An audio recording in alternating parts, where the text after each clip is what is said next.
Wilujeng sonten para wargi dina sonten ieu urang bade diajar sasarengan ngeunaan dawuhan Gusti. Urang bade diajar ngeunaan hiji raja anu kahirupana dina sapanjang kahirupana ngandalkeun Gusti. Tema urang dina sonten ayeuna nyaeta ngeunaan ngandalkeun Gusti. Ieu hiji bahasan anu pas, anu merenah pisan sareng berhubungan sareng kahirupan salah sahiji raja dina perjanjian lama anu sapanjang kahirupanana anjeunna ngandalkeun Gusti. Urang bade diajar ngeunaan Raja Yosafat. Raja anu kaserat dina kitab raja-raja sareng dina Tawarik, hiji raja anu kamanah dipayuneun Gusti, hiji raja anu sapanjang kahirupanna anjeunna teras milari kehendak Gusti naon kedah dilakukeun dina kahirupanana. Urang ngawitan bahasan urang dina sonten ayeuna. Urang aos dawuhan Gusti, urang buka dina 2 Tawarik 20 ayat 1 dugikeun ka 35.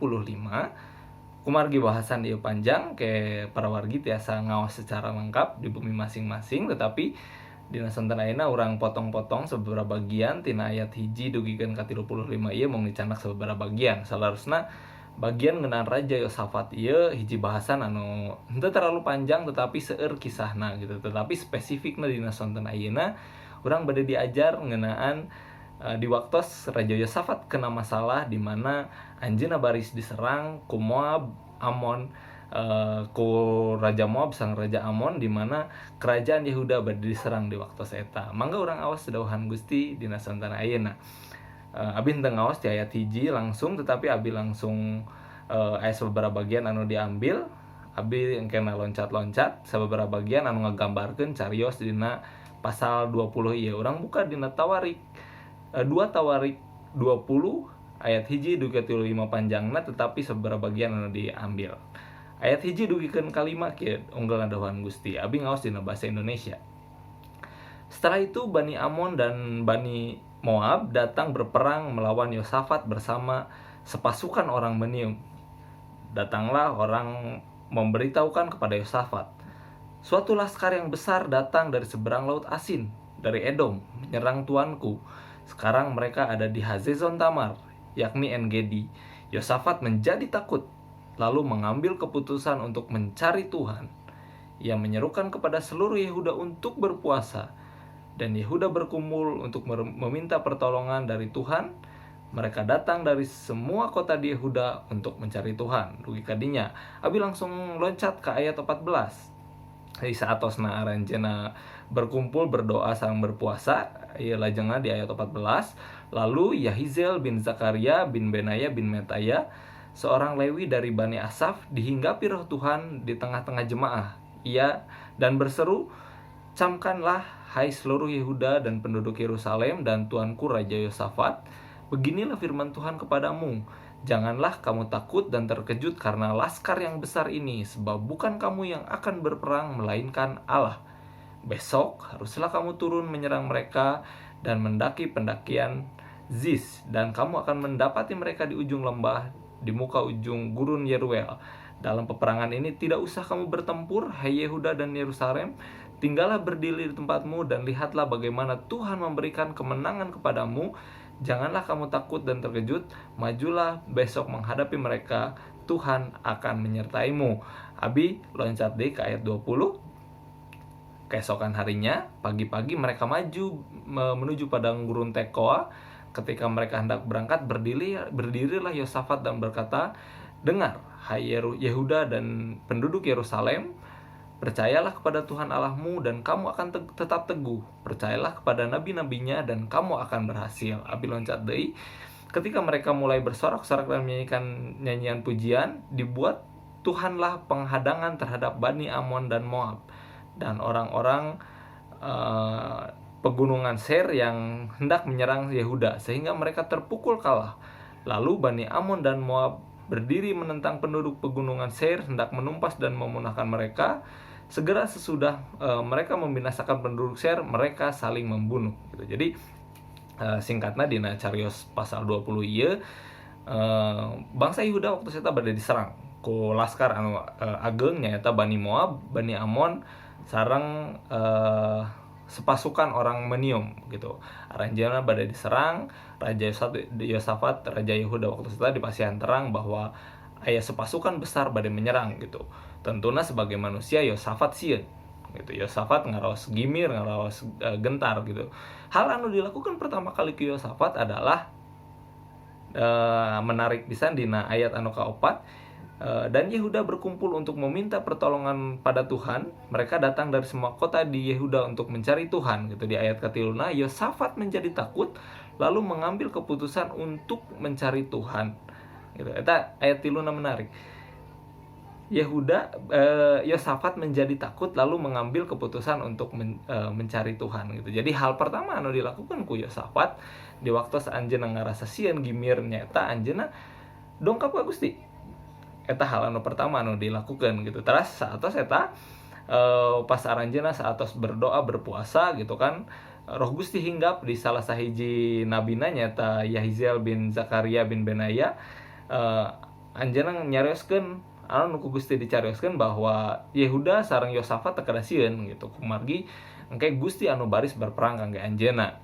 Ieu hiji jaminan ti Gusti gitu. Teras di ayat ke-20 di enjingna aranjeunna saat can berangkat Yosafat nyarios ka rakyatna bahwa tetap ulah sieun percantan ke Gusti maka aranjeunna bakal teguh. Dan di ayat 22 kapalih ditu si Bani Moab, Bani Amon ieu justru saling membunuh di pegunungan Seir sehingga henteu sampai berperang sareng Yehuda gitu. Jadi henteu sampai ngarugikeun ka Yehuda sendiri gitu. Nah, anu menarik dina kahirupan Yosafat adalah kunaon anjeunna tiasa menjadikan mencari Gusti sebagai kebiasaan dina kahirupanana gitu. Upami urang narik mundur 2-3 pasal kapengker dina ayat dina pasal anu ka-16, 17, 18, 19 ieu ge nyarioskeun tentang Yosafat gitu. Nah, sifat-sifat Yosafat di mana ketika ngarandapan masalah anjeunna dongkap ka Gusti ternyata ieu sudah dibentuk semasa mudana gitu. Nah, hal-hal ieu tiasa dibuktoskeun ketika urang ngaos dina ayat 17 contohna di awal-awal dina pasal 17 di awal-awal ketika Yosafat diangkat jantan raja gitu. Urang tiasa ngaos dina pasal 17 ayatna anu ka-3 dicarioskeun, dan Tuhan menyertai Yosafat karena ia hidup mengikuti jejak yang dahulu dari Daud bapa leluhurnya dan tidak mencari Baal-Baal melainkan mencari Allah ayahnya. Ia hidup menurut perintah-perintahnya dan tidak berbuat seperti Israel gitu. Jadi di awal pemerintahanna Yosafat memang nerapkeun gitu. Pertama disiplin dirina nyalira nyaeta anjeunna tidak menyerahkan dirina sapertos raja-raja Israel atau napi pendahulu-pendahuluna di Yehuda oge anu nyerahkeun dirina ka penyembahan berhala gitu. Tetapi anjeunna negeskeun sikap bahwa anjeunna bakal nyembah Gusti, anjeunna bakal ngajantenkeun Gusti sebagai cecepengan, sebagai kepercantenan anu paling kuat dina dirina gitu. Sehingga ia anu ngebentuk kebiasaan dina diri Yosafat sehingga setiap aya masalah, setiap aya hal anu ngarundung ka anjeunna, hal anu pertama nu ku anjeunna dilakukan nyaeta milari Gusti gitu. Nah, urang tiasa ningali ieu di sababaraha ayat salajengna gitu. Sapertos dina anu pasal ka-17 sareng pasal ka-18 gitu. Dina pasal 18 ketika nyarioskeun tentang hubungan anjeunna sareng Ahab gitu kan. Anjeunna waktu eta bade berperang gitu. Ahab ngajak perang gitu. Tetapi Yosafat tetap sareng prinsip dina kahirupanana gitu nya. Dina anjeunna nyarioskeun bahwa apakah tidak lebih baik kita tanyakan dahulu firman Tuhan gitu. Baiklah kita tanyakan dulu firman Tuhan, apakah kita harus pergi berperang atau tidak gitu. Dan si Ahab ge nurutan gitu, nurut naon anu ku Yosafat dicarioskeun. Cuman anjeunna gitu, anjeunna memanipulasi cariosan nabi gitu sehingga aranjeunna pergi berperang dan kalah dan Ahab mati gitu dicarioskeun dina pasal 18 gitu. Tetapi di awal saat acan pergi berperang anu dina ayat dina pasal 18 si Raja Yosafat ieu tetap dina berpegang karena prinsipna bahwa segala sesuatu anu kedah dilakukeun anjeunna mencari perkenanan Gusti gitu. Anjeunna mencari kehendak Gusti, apakah saya harus pergi berperang atau tidak gitu. Apakah saya harus melakukan ini atau tidak gitu. Karena si Raja Yosafat ya benar-benar memegang teguh dina dirina bahwa Gusti adalah seseorang anu laras-laras dipercantan ku anjeunna, sehingga anjeunna gitu segala sesuatu nu kedah dilakukeunna gitu eta harus berdasar kepada kehendak Gusti gitu. Kumargi hiji keyakinan di dalam diri anjeunna, ketika anjeunna tidak melakukan sesuai kehendak Gusti, maka hal anu ku anjeunna dilakukan pasti mal berhasil gitu. Eta teu kapuktos salarosna dina pasal 18 ketika pergi berperang sareng Ahab gitu. Kumargi Ahab memanipulasi perkataan Gusti gitu nya, sehingga anjeunna kalah di peperangan gitu. Nah, sikap ieu nunjukkeun ka urang bahwa upami urang ngandalkeun Gusti sanes mung dina cariosan unggul gitu. Dina tema urang dina sonten ayeuna nyaeta mengandalkeun Gusti gitu. Kadang-kadang urang dengan gampangna nyarioskeun gitu, ayo andalkan Gusti dina segala hal gitu, ayo andalkan Gusti dina segala hal gitu. Tetapi dina prak-prakanana dina kahirupan urang seringna gitu eta cuman sariosan belaka, henteu nyampe kana tindakan anu dilakukeun, henteu nyampe kana sikap-sikap perilaku-perilaku anu dilakukeun gitu, henteu sapertos Yosafat gitu. Nah, Yosafat gitu kunaon anjeunna bener-bener tiasa dijantenkeun contoh kangge urang, tiasa janten pribadi engken anu tiasa ngandalkeun Gusti. Kumargi Yosafat nyalira nerapkeun prinsip-prinsip di mana kahirupan anjeunna laras-laras ngandalkeun Gusti gitu. Eta tiasa kabuktos anu kahiji di mana ngandalkeun Gusti tiasa kabuktos, tiasa katingali ketika setiap tindak tanduk urang, setiap keputusan anu diambil, setiap langkah anu diambil ku urang eta sadayana kedah berdasar karena kehendak Gusti gitu.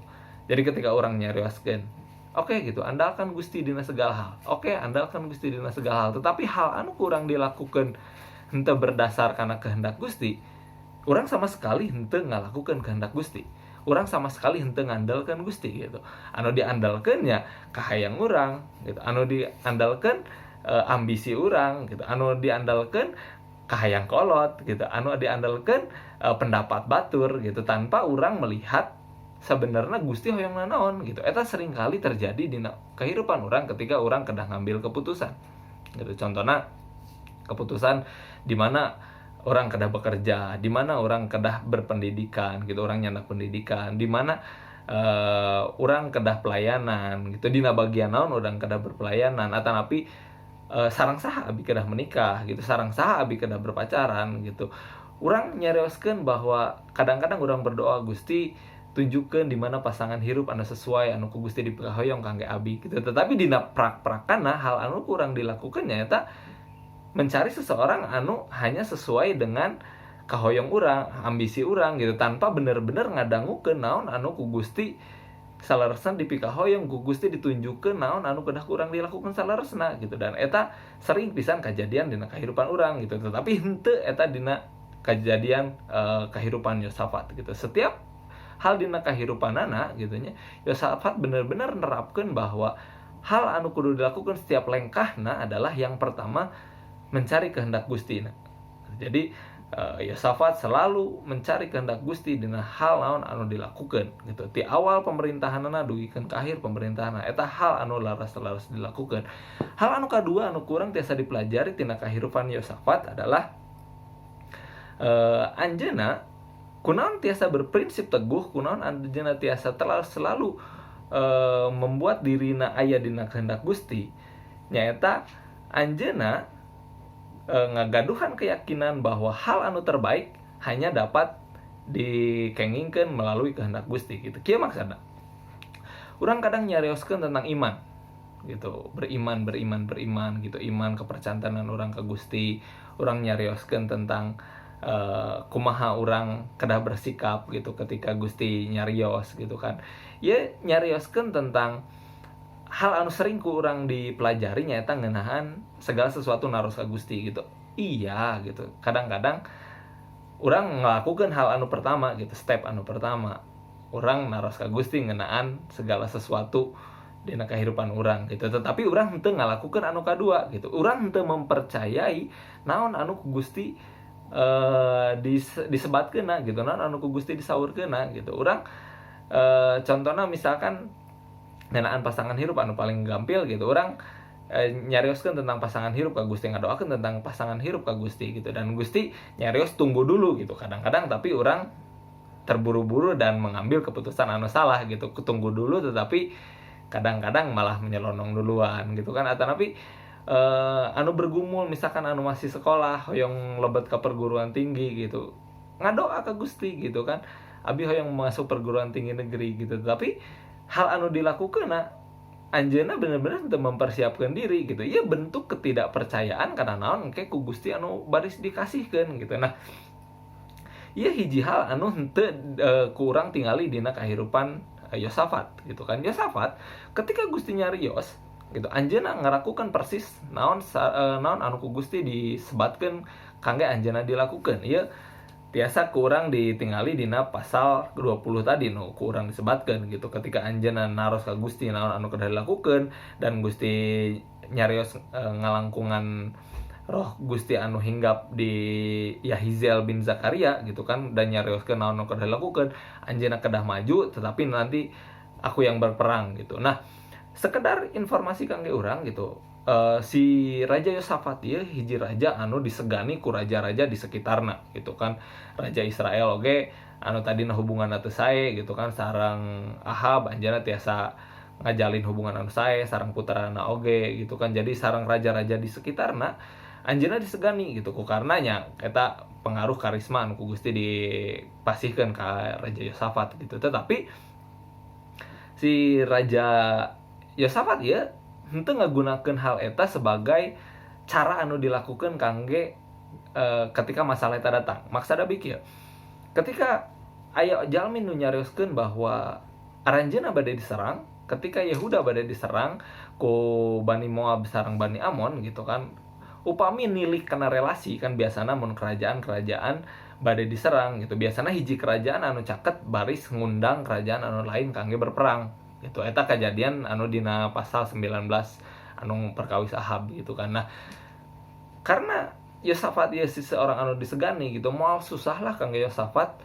kangge ngondang raja-raja sekitarna kangge ngabantu ngabela ketika diserang ku Bani Amon sareng Bani Moab gitu. Anjeunna tiasa dengan mudah tulungan lah gitu, abi bade berperang, ieu bade diserang, Yehuda bade diserang gitu, tiasa nulungan teu gitu, akan dengan sangat gampang kangge anjeunna ngalakukeun eta dan berperang dengan jumlah yang besar juga gitu. Tetapi hal eta henteu dilakukeun gitu. Hal anu ketika dilakukan pertama kali adalah naros kehendak Gustina kumaha, dan ketika Gusti nyarios pergilah berperang gitu kan, anjeunna henteu menghubungi heula ka kiri ka kanan gitu, tetapi sesuai sareng kehendak Gusti anjeunna pergi untuk berperang gitu. Anjeunna pergi berperang dan yang di akhir meskipun aranjeunna tidak berperang, anjeunna tetap menang kumargi Gusti anu berperang kangge aranjeunna gitu. Tetapi bayangkeun upami misalkan Raja Yosafat ieu nyana keputusan nyalira nganggo akal sareng emutana kangge ngalakukeun kehendak dirina, hal anu tiasa dilakukeun ku dirina sesuai sareng anu kapikir ku anjeunna unggul gitu. Henteu ngupingkeun swanten Gusti anjeunna berperang, anjeunna ngajak Raja Israel, anjeunna ngajak raja-raja sekitarna kangge ngabantosan anjeunna perang, dan henteu ngalakukeun kehendak Gusti sesuai sareng anu kaserat dina pasal 20 ayat 14 dugi ka 18. Tiasa dibayangkeun ku urang panginten Raja Yosafat ieu moal kenging dina peperangan ieu gitu, kumargi anjeunna ngandalkeun naon anu janten katiasa anjeunna anu teu sesuai sareng kehendak Gusti gitu.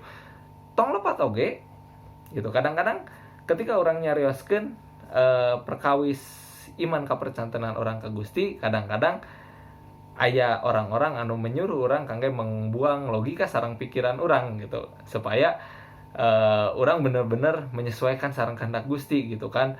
Jangan bersandar kepada pengertianmu sendiri, kadang anu nyarioskeun gitu. Tapi tong lepat oge gitu, ketika orang dituntut kangge taat kana naon anu ku Gusti dipikahoyong gitu, eta sanes berarti orang bener-bener membuang akal sareng pikiran orang tanpa urang ge memperhitungkan hal-hal anu kedah dilakukeun. Ya oge tong lepat oge dina kehidupan urang kadang-kadang kieu.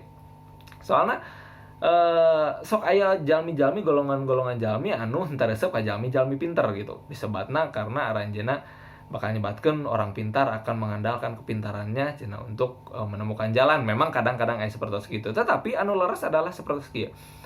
Akal sareng kapinteran urang digunakeun kangge taat ka Gusti gitu. Maksudna kieu, memang urang ulah bersandar karena akal sareng pemikiran urang eta leres gitu, tetapi akal sareng pemikiran urang ku urang gunakeun kangge urang mencari sares mencari jalan tetapi akal sangeureung pemikiran urang kurang diangge-kangge nyesuaikeun diri kana naon anu ku Gusti dipikahoyong gitu. Eta sapertos anu dilakukeun ku Yosafat gitu. Nah, anjeunna memang tidak mencari jalan dengan pemikiranna sendiri gitu, tetapi akal dan pemikiranna ku anjeunna diangge kangge anjeunna ngajak seluruh bangsana, seluruh pendudukna kangge taat kana naon anu ku Gusti dipikahoyong gitu. Dan hal ieu anu nyebabkeun kemenangan-kemenangan anu ku Yosafat dikengingkeun gitu. Jadi anu pertama tadi mencari kehendak Gustina gitu kan, anu kadua anu kurang dipelajari dina santan ayeuna adalah hal urang menyesuaikan diri karena naon anu ku Gusti dipikahoyong. Ieu bagian terberatna salarsana. Kadang-kadang dina kahirupan urang gitu nya ketika nyareoskeun ngandalkeun Gusti, henteu susah kangge mencari kehendak Gustina, henteu susah gitu. Tetapi pergumulan anu susah adalah menyesuaikan kahirupan urang karena naon anu ku Gusti dipikahoyong. Nah, eta pergumulan terbesarna gitu. Dan kadang-kadang orang jatuh di mana ketika anjeunna kedah menyesuaikan karena naon anu ku Gusti dipikahoyong. Nah, eta bagian terberat anu kedah dilakukeun salarasna kumargi. Naon anu ku Gusti dipikahoyong kadang-kadang memang henteu sapagodos sareng naon anu kurang dipikahoyong. Eta artina henteu gampil. Eta artina naon anu ku Gusti dipikahoyong kadang-kadang harus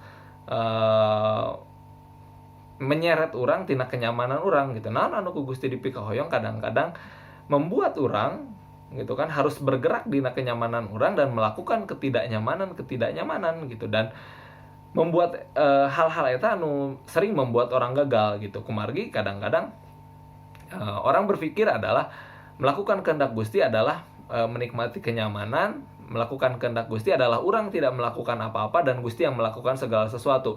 Henteu kitu para wargi gitu. Upami konsep mengandalkan Gusti adalah orang tidak melakukan sesuatu dan Gusti anu ngalakukeun sagalana dan orang damang-damang wae calik gitu kan nya, eta sanes mengandalkan Gusti gitu. Tapi ngababukeun Gusti, membuat Gusti ngalakukeun naon hal-hal anu kurang dipikahoyong gitu. Eta benten konsepna. Tetapi mengandalkan Gusti adalah sama dengan urang mencari kehendak Gusti dan urang menyesuaikan diri karena naon anu ku Gusti dipikahoyong gitu. Dan ketika urang menemui hal-hal anu susah, Gusti bertindak dina hal anu susah eta dan urang baris terang bahwa oh iya gitu, Gusti urang adalah Gusti anu maha kawasa anu bisa ngalakukeun hal-hal anu ku urang teu bisa dilakukeun. Nah, eta anu disebat ngandalkeun Gustina gitu. Jadi ngandalkeun Gusti adalah bukan menyuruh Gusti melakukan segala sesuatu anu ku urang dipikahoyong, anu ku urang diemutan, tetapi urang ngalakukeun naon anu ku Gusti dipikahoyong, urang ngalakukeun urang menyesuaikan diri kana naon anu ku Gusti dipikahoyong. Dan ketika urang mengalami kesusahan, ketika orang teu mampu ngalakukeunana dan Gusti menolong, nah mengandalkan Gustina itu adalah benar-benar orang mengalami Gustina secara keseluruhan dina hal eta gitu. Jadi konsep mengandalkan Gusti ieu teh nyaeta di mana urang tiasa benar-benar anu pertama ngalaman Gusti secara pribadi, urang oge tiasa melihat bagaimana Gusti bekerja dina kahirupan urang gitu. Dan urang di akhir akan tahu, oh gitu, ternyata Gusti adalah pribadi anu benar-benar tiasa diandalkeun gitu. Kumargi anu kahiji gitu, anu kahiji Gusti na tiasa nunjukkeun saha dirina gitu kan, urang tiasa terang saha Gusti dan orang lain akan melihat gitu bahwa Gusti benar-benar barang damel dina kahirupan urang. Dan eta jauh lebih efektif dibanding ketika urang nyarioskeun Gusti unggul tanpa aya hal-hal anu terjadi dina kahirupan urang gitu. Nah, eta anu kejadian dina kahirupan Yosafat seumur hidupna gitu. Sehingga Yosafat tiasa janten hiji sosok anu dikagumi selain ku rakyatna tetapi ku masyarakat, ku bangsa-bangsa, ku kerajaan-kerajaan di sekitarna gitu. Kumargi anjeunna sanes mung ngaieukeun Gusti unggul, sanes mung nyarioskeun tentang Gusti unggul gitu, tetapi dina prak-prakan kahirupanna ge katingali bahwa kuasa Gusti leres-leres nyata dina kahirupanana gitu. Nah, patarosana ge para wargi anu kahiji, apakah urang sudah berjalan sesuai sareng anu naon ku Gusti dipikahoyong ku urang dilakukeun? Apakah pendidikan urang gitu, apakah pekerjaan urang ayeuna, apakah calon pasangan hirup urang ayeuna sudah sesuai sareng anu ku Gusti dipikahoyong? Eta pertanyaan anu kahiji gitu. Pertanyaan anu kadua, upami misalkan Gusti parantos nyarios sesuatu karena kehidupan orang dan orang kedah ngalakukan sesuatu, apakah orang parantos ngalakukan segala sesuatu nah itu kalayan bener gitu. Eta nu jadi patarosan penting dina kehidupan orang gitu. Kumargi konsep ngandalkeun Gusti ieu moal kajadian gitu, konsep ngandalkeun Gusti ieu mung bakal jadi konsep bungkul, mung bakal jadi cariosan unggul lamun urang teu ngalakukeun hal-hal eta dina kehidupan urang gitu. Kumargi ngandalkeun Gusti bukan hanya duduk berdiam dan membuat Gusti ngalakukeun anu ku urang dipikahoyong gitu, tetapi mengandalkan Gusti adalah benar-benar urang menyesuaikan kana naon anu ku Gusti dipikahoyong. Ajakan abdi dina sonten ayeuna adalah upami urang ayeuna dina waktu ayeuna dituntut kangge taat kangge sesuatu hal dan urang bener-bener hayang ngandalkeun Gusti dina hal eta, lakukeun kalayan leres sapagodo sareng naon aku Gusti dicarioskeun kana kehidupan urang gitu. Oke, aku mengandalkan Tuhan, tetapi urang nyalira tidak menyesuaikan diri sareng naon anu ku Gusti dipikahoyongna, eta sama sekali hanya konsep dan nol besar gitu. Tetapi ketika urang membawa diri urang karena pengenalan anu lebih lanjut, urang membawa diri urang karena tahap selanjutnya karena penyesuaian selanjutnya anu ku Gusti dipikahoyong, maka konsep mengandalkan Gusti ieu akan nyata dina diri urang gitu. Jadi ajakan abdi dina sonten ayeuna adalah upami hal-hal anu kedah dilakukan, kedah disesuaikan dengan kehidupan orang ayeuna teu acan kurang dilakukan, lakukan kah segera gitu. Jadi orang bener-bener nerapkeun dina kehidupan orang bahwa orang bener-bener ngandalkeun Gusti dina kehidupan orang, ku jalan orang teras menyesuaikan diri orang karena naon anu ku Gusti dipikahoyong sareng ku Gusti dituntut orang kedah ngalakukeun gitu. Dan di akhir naon nu urang dilakukan, urang baris lihat bahwa urang teu salah, urang ngandalkeun Gusti, urang nurut kana kehendak Gusti. Kumargi eta sadayana pasti nyandak damai sejahtera sareng sukacita anu begitu luar biasa, anu sampurna, anu dongkapna ti Gusti. Mangga urang ngadoa. Gusti Allah Rama abdi ngucap syukur kuno naon anu sonten ayeuna didugikeun wios eta sadayana tiasa kapatri dina kehidupan abdi. Upami dina danget ayeuna abdi sadaya dina kondisi di mana abdi kedah taat, di mana abdi kedah dituntut kangge ngalakukan sesuatu hal anu ku Gusti dilakukan dan eta hal anu berat, mangga tulungan abdi sadaya kangge tiasa menyesuaikan diri supaya abdi sadaya tiasa leres-leres tiasa ngalakukan hal eta dan tiasa bener-bener taat di payunan anjeun, sehingga naon anu ku abdi dilakukan eta sadayana sapagodo sareng naon anu ku Gusti dipikahoyong, dan konsep mengenai mengandalkan Tuhan ieu tiasa nyata dina kehidupan abdi nyaeta ku jalaran abdi teras menyesuaikan naon anu ku Gusti dipikahoyong dina kehidupan abdi. Upami ayeuna aya putra-putra anjeun anu nuju laras-laras bergumul kedah menyesuaikan segala sesuatu tetapi berat pisan dina kehidupanana, mangga Gusti leres dongkap kehidupanna pasihan kegiatan kangge anjeunna wios anjeunna tiasa ngalewatan sadayana ieu dan tiasa ngalakukeun sesuai sareng anu naon ku Gusti dipikahoyong. Abdi nyanggakeun sadayana kehidupan putra-putra anjeun kana lebet anjeun wios Gusti anu teras nyarengan nungtun kehidupanana. Gusti anu ngaberkahan abdi sadaya mung di lebet tami anjeun abdi ngadoa sang ucap syukur. Haleluya. Amin. Wilujeng sonten para wargi Gusti Yesus ngaberkahan.